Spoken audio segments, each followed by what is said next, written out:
భగవద్గీతలోని మొదటి అధ్యాయంలోని 6వ శ్లోకం. యుధామాన్యుచ్చ విక్రాంత ఉత్తమౌజాచ్చ వీర్యవాన్ సౌభాద్రో ద్రౌపదేయాచ్చ సర్వ ఏవ మహారథః.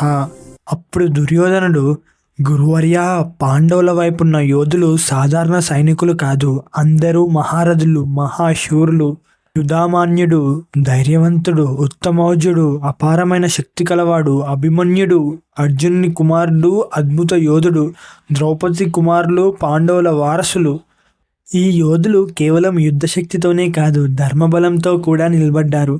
అభిమన్యుడు అంటే యువశక్తి, ద్రౌపదేయులు అంటే న్యాయానికి వారసత్వం. అంటే పాండవుల వైపు యువత ఉంది, వంశపారంపర్య ధర్మం ఉంది, అంకిత భావం ఉంది. దుర్యోధనుడు ఈ విషయాన్ని అంగీకరిస్తున్నాడు. కేవలం బాహ్యశక్తి కాదు, విలువలు, న్యాయం, సత్యం కూడా ముఖ్యమే. ధర్మం ఉన్న చోట వయసు అవసరం లేదు, స్థానం అవసరం లేదు. యువ అభిమన్యుడైనా, పిల్లలైన ద్రౌపదేయులైనా ధర్మపక్షంలో ఉంటే వారు మహారథులే.